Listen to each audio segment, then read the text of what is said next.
Hello YouTube, thanks for stopping in. My name is Chef Chris.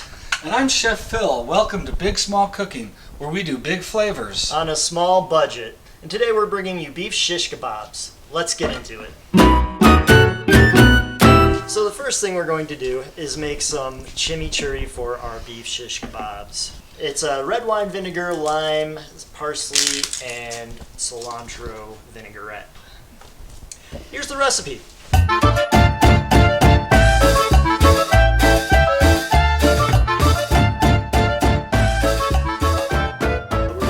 First, so we can actually use it to marinate the beef. You need about 1 cup parsley to 1/4 cup cilantro for your ratio. We already washed these. You loosen up all the bunches, you run a lot of water through it and give it a nice shake. Alright, so we get picking. Just grab it by like there. You do your little pinchers and just run it right through, and it leaves a lot of that thick stem. And that's it. And now it's time to go and fast forward.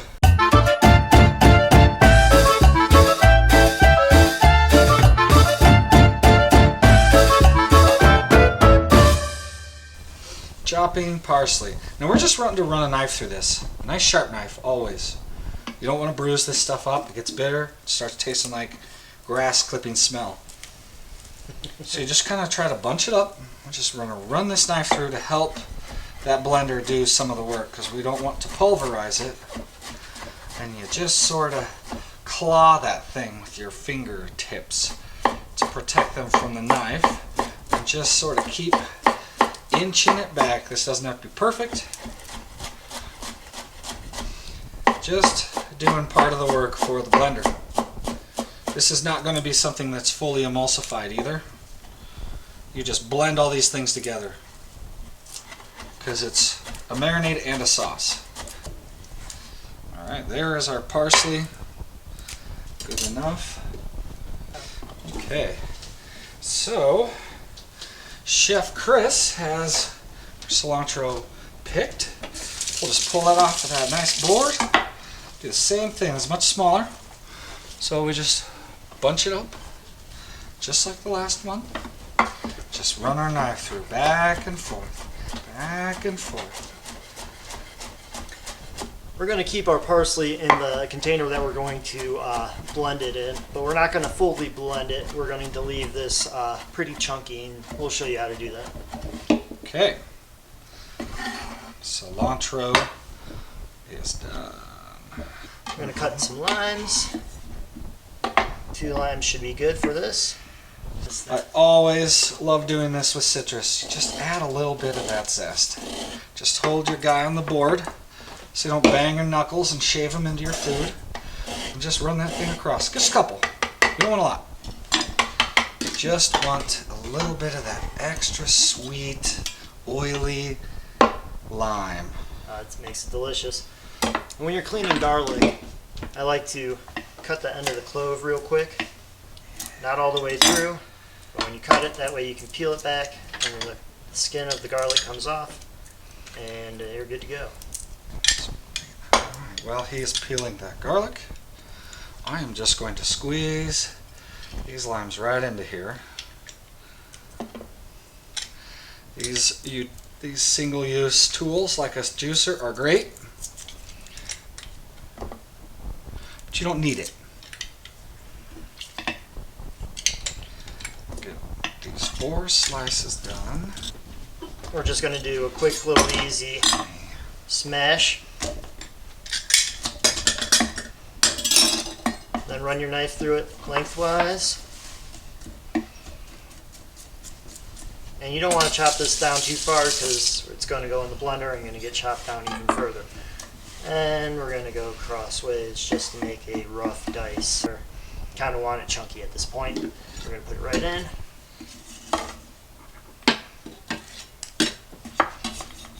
Now we're going to use some cracked black pepper. Always use fresh cracked black pepper. It will transform your cooking, and it's kind of like using fresh herbs. It elevates the process and the product. So we're just going to dump a couple grinds in there. And that seems good. So that's about 7 grinds. And then we're going to put just a pinch of chili flake.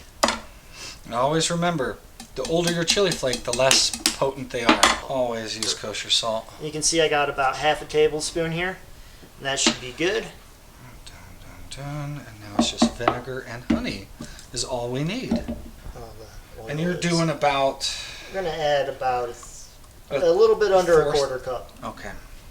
So in here, what we have now is the parsley, cilantro, garlic, lime juice, salt, pepper, and chili flake. We're gonna pulse this real quick, and what I mean by pulse is we're not gonna blend it. We're not gonna leave it on there long. When you pulse it, it's gonna be a quick little zzz, zzz. Let's blend it All right, up. shall we pulse? Pulse.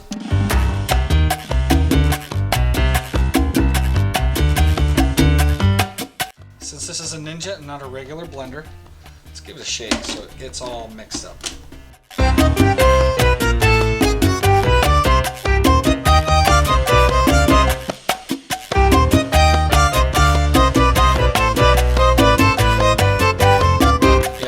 You need some of those leaves to be a little bit bigger because these are usually used in applications of grills and heavy cheeses and other real heavy flavors, so you need a punch, and that requires chunks. Oh yeah. We're gonna give this a little bit of a, just to make sure our flavors are on point. Okay. At this point, it's gonna taste really bitey, really vinegary. I think we're ready. That was already good. I like to add a little honey to my chimichurri. Not a lot. You don't want to taste the honey, but you want to cut the bite of the vinegar and the lime juice. And you see how much vinegar or base you have with the parsley, the vinegar, and the lime juice. When you see how much you have here, you kind of want to add the equivalent of oil to that, maybe a little bit less. So we're going to add about a cup of oil. All right, I'm going to do a little bit of the blended oil, a couple of glugs, and then I'm going to use some extra virgin. All right. We're looking at close to 1/4 of a cup. Close it up. We've got our honey and our oil, and now let's pulse again. And that looks perfect. Yeah. So now we are going to put this in the fridge and save it for later. Make sure when you're doing multiple prep stages that you clean up your workstation before starting something new. Always prevent cross-contamination by starting with a clean work area. We're going to work on our kebabs, starting with our vegetables and then our meat. If you're going to make small pieces of vegetable and then big pieces of beef on the skewer, you're going to be burning your vegetables by the time that meat's cooked. So, generally, these onions are not terribly thick, if you can see. So, you want them kind of big. You want to cut them in big pieces. Pineapple, we're going to put a little bit of pineapple on here. Just tear that top off because nobody wants it. I already washed the outside. Now, I didn't wash it with soap and water, but I did use hot water. Because, quite frankly, these things grow in the wild, in the world. They're filled with pores. It's important to always keep your fruit and vegetables clean. This morning, I went to the meat market and picked up some top sirloin from a local sourced place. It's called Calgary Beef. They have a nice product. They, feature the whole non-hormones, blah, blah, blah, blah, blah. And we'll see. Their chicken was good. When you're cutting open a steak, always cut on the fat end. And you're going to be cutting in from the back, punching in, as you can see there. I'm not cutting through with the steak at all. I'm cutting into the plastic, kind of making a pocket without cutting the beef. That way you can open it up without cutting your meat. So when you're cleaning meat, don't be so anxious to grab your knife right away. You're feeling like it's tugging, like right there. That's when you want to pull your knife out and cut that little bit of connective tissue. And then you can just pull it and easily take it off. And we got about 1-inch cubes. We're going to get this meat starting to marinate and get delicious. But first things first, we're going to add a little bit of extra salt. Just a little bit. I mean a little bit. I'm talking like a teaspoon.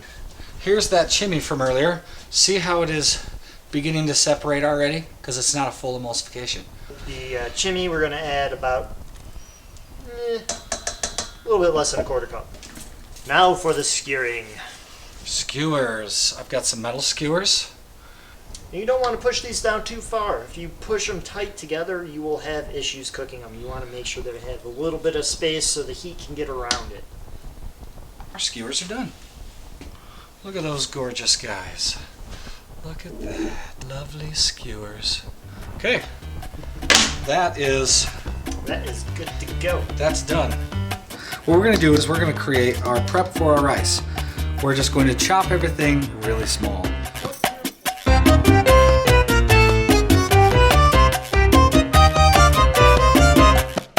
We will peel our carrot. We will peel our celery. For this, we're only going to use 2 cups of rice, so we don't need a whole lot of veg. Okay, so we got these 2 peeled. Remember our onions and peppers from earlier, where we had some extra? We will just turn those into our prep.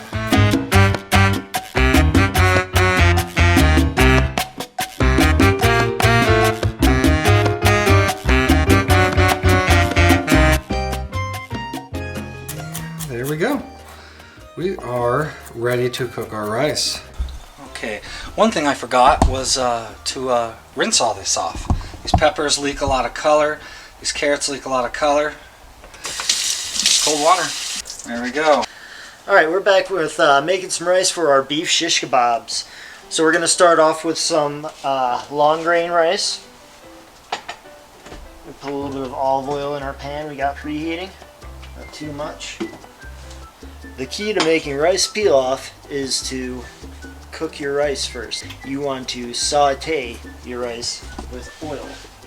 And we're going to use a little butter as well. So we got a medium-high heat going on. It's not going to sizzle or pop or anything like that. Wood spoon is perfect for this. With this process, really use your nose here. You're going to smell when this rice is starting to toast, and you're going to want to immediately turn the heat down from that point so you don't scorch anything. So it's a little difficult to do. Well, not difficult, it's a little tedious, a little time consuming, but you'll appreciate the outcome by doing the rice this way. So we're going to add a little bit of butter.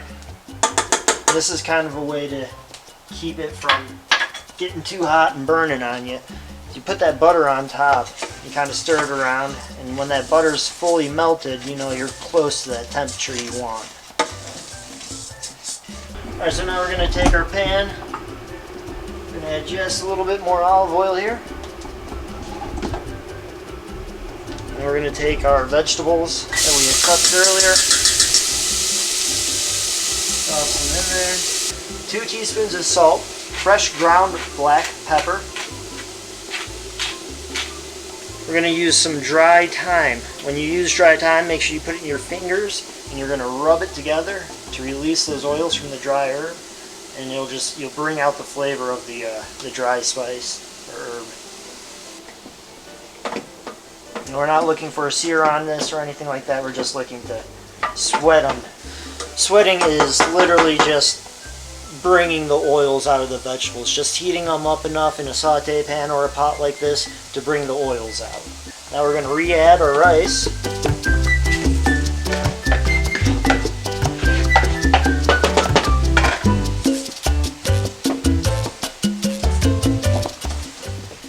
Now you don't want to stir too much at this point.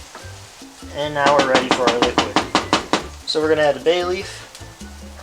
We're going to lower our heat all the way down to a very low simmer. And then we got 15 minutes.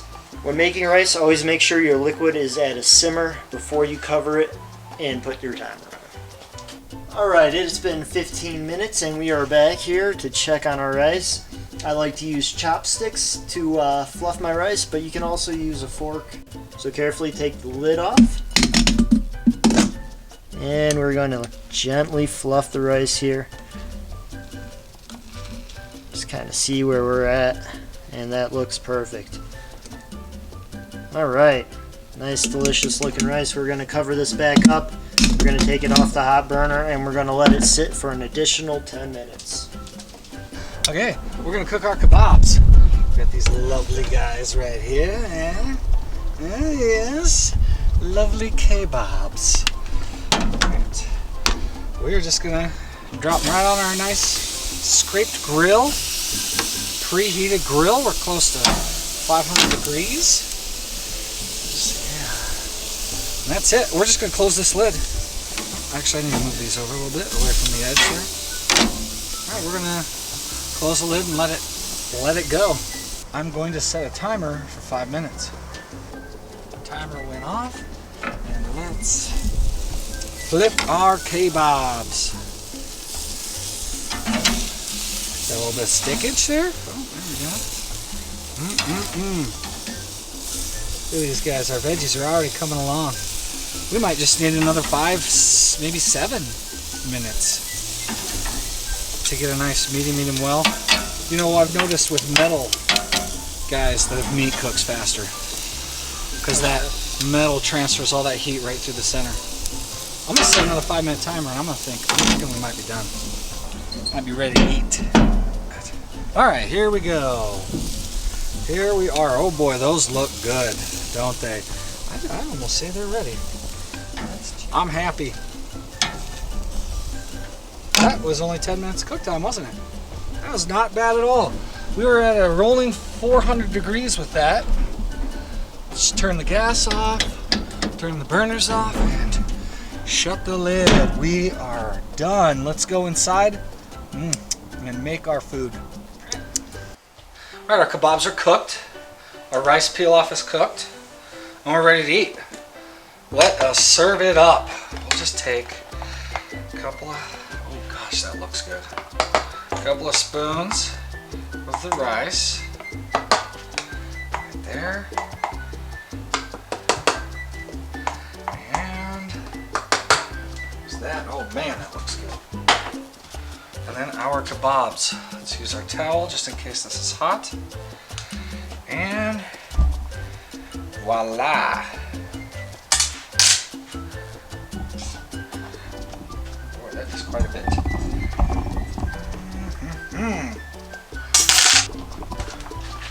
Grab a little bit of our churri from earlier. Shake it up, shake it up. Cocktails. And we will just sprinkle a little bit of that right over the top. Get a little more. Yeah. And we are set. Look at that. Isn't that gorgeous? That's it. Dinner is served. Thanks for tuning in to Big and Small Cooking. If you found value in this, please subscribe and like.